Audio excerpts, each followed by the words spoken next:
You never get a second chance to make a first impression, so think of your body language like it's your autobiography in motion. It's a way of communicating to the world how you're feeling and thinking beyond just words. And by getting good at reading other people's body language, as well as understanding and controlling your own, you'll be able to improve your interactions with everyone. So today, I'll be talking about body language, how to know what's really being said by James Borg, and begin by discussing the fundamentals like the 55-38-7 rule, the 3 C's, the difference between open and closed body language, and then we'll work our way from the head to the feet. First, let's start with the famous 55-38-7 rule. That is, 55% of your communication is your posture and what you look like. 38% is how you say stuff, like your pitch, your tone, how quickly you speak, and how long you pause between sentences. And the last 7% is the actual words you say. Now, some people misinterpret this rule by thinking that words are not important as long as you look confident, project the right impression, dress to kill, and then deliver your words with the right seductive pitch and tone. Instead, think of it this way. If your 55% of visual body language is bad, they won't even stick around to listen to the 38%. And similarly, if your 38% of how you sound is bad, then they won't even stick around to listen to your 7% of words. So words are still very important. How many times have you thought at a party, at work, or on a date that things were going good until they opened their mouth? The next thing to keep in mind are the 3 C's: context, congruence, and cluster. A person with their arms crossed does not always mean they're angry or being defensive. The person could just simply be cold. So you always have to look at the context. Next, if there's a mismatch on the 55-38-7 rule, we'll believe the higher one by default. So if you said in an honest tone that you didn't eat my cake, but you're rubbing your belly, then I'll believe my eyes. Now the last C is cluster. It's usually unwise to judge a single gesture for meaning, so we should always look for clusters of gestures to interpret body language. With so many muscles in the human body, it's not easy to fake body language. No matter how good you think you are at controlling your anatomy, there will always be leakage that give away your true feelings. We all pick up the subtle clues that others are sending out even though we may not be conscious of it. And of course, other people are doing the same with us. With that said, increasing your awareness is the first step to becoming a body language expert. So start paying attention to other people's actions and words as well as your own. Look at people's postures, gestures, and facial expressions from a distance and then try to deduce whether they're having an argument, a friendly conversation, flirting, or whatever. Just don't underestimate the power of awareness. Next, it's important to learn the difference between open and closed body language. Open body language can be hands being in view, possibly with exposed palms, suggesting you're vulnerable to others but you're comfortable about it. It can also include good eye contact with your legs and posture being free. Closed body language is what we tend to do during fight or flight situations, where we make the body appear smaller and to look for barriers to shield ourselves from the threat. This can be bringing the limbs closer to our body or crossing our arms or legs. This can also be little eye contact or even closing our eyes when somebody is talking. Open body language usually means comfortable, and closed body language usually means discomfort. As an exercise, put yourself in a closed position and notice how it will change your mood. Then observe other people and note how you perceive them. Then do this again in an open position. Remember that your body affects your mind just as much as your mind affects your body. Leonardo da Vinci says the eyes are the mirror to the soul.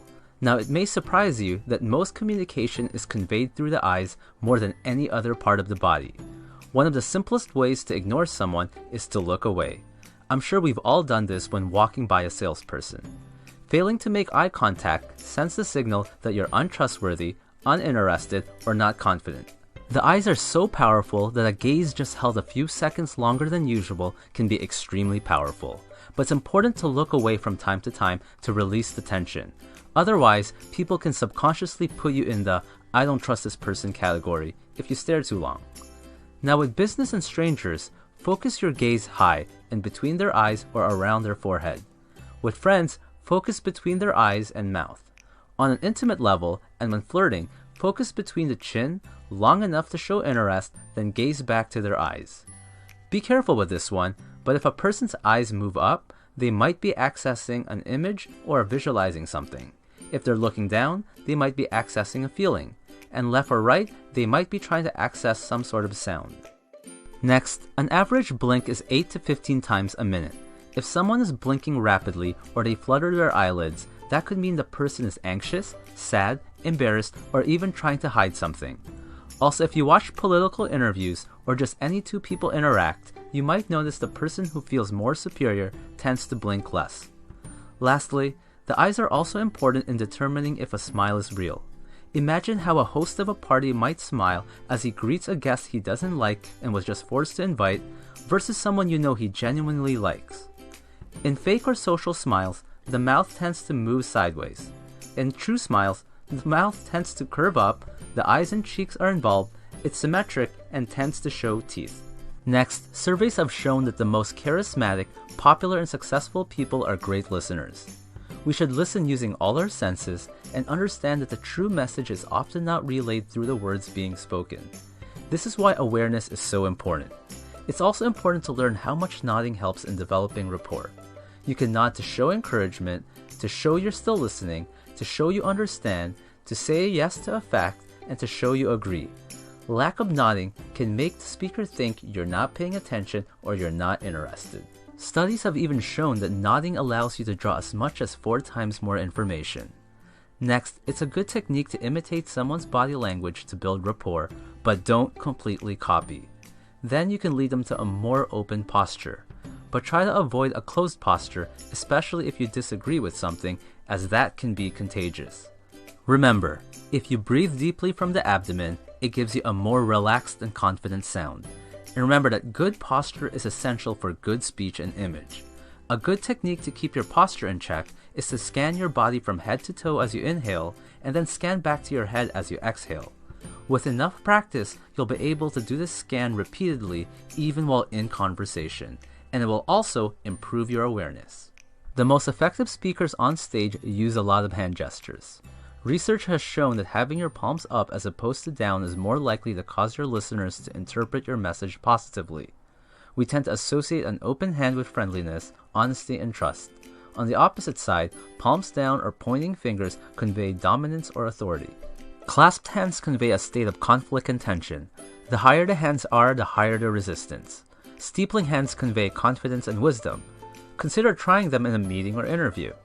Interlaced fingers is associated with nervousness or defensive, but when combined with a thumbs up, it conveys a positive gesture. Hands behind back shows confidence, and it's one of my favorites. But if a hand is gripping the wrist or arm of the other, then that usually signals nervousness. The hand to the face does not necessarily mean boredom. Sometimes it's a switch to intensify concentration. If the hand is folded into a fist, then the person may have heard something disturbing. But remember cluster and focus on the eyes as well to confirm. Next, the hand covering mouth usually conveys disagreement. Folded arms can convey discomfort, aggression, at times confidence, but is usually some sort of defense barrier.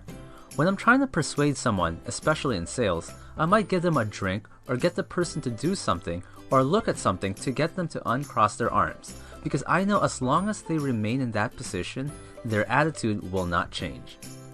Partial arms crossed are very common with women and often means discomfort or nervousness. Similarly, women are more likely to do the hand to the neck gesture, which is a way to comfort themselves. Men are more likely to put their hand under their chin. We are conditioned to turn towards things and people we like, so if a girl is flirting with 2 guys, check which direction her lower body is facing to see who she's more interested in. And if you're in a conversation and the person turns their lower body, it could mean that they need or want to go. Don't underestimate the lower body, especially for detecting lies. Kids early on learn how to lie with their facial expressions, but as you move down the body towards the feet, people are less and less trained. Next, the "one day you can be as good as me" pose can show arrogance and can irritate many people, even if it's not directed at them. Lastly, proximity is very important. You can often tell how close 2 people are based on how close they are interacting. We all have our own personal bubble. You can be rejected if you enter someone's bubble too quickly. Now for 3 things to be cautious about. Number 1, habits can play a factor. It's important to first establish a baseline before trying to really interpret someone's body language. And if you haven't met a person before, you won't know their baseline, and vice versa. Number 2, culture can play a factor. Thumbs up can mean the number 1 in Germany, number 5 in Japan, and up yours if thrusted upwards like you're hitchhiking when done in Australia. Number 3, it's important to know the science of body language is not an exact science. Humans are very complex beings and nothing can ever be straightforward. Now, it's true that some people will just naturally be better at reading body language or controlling their own than others. But just like sports, you can improve yours. While you may never match the gifted few, you can definitely improve. So with enough practice, you might just become a human lie detector, develop an amazing poker face, ace that interview, and even improve your love life. Thanks for watching. If you like this video, then choose one of the following. You can either A, subscribe and like, B, listen to the share bear over there and show that you care, C, add me on Snapchat to stay in touch, or D, tell me to blow myself up.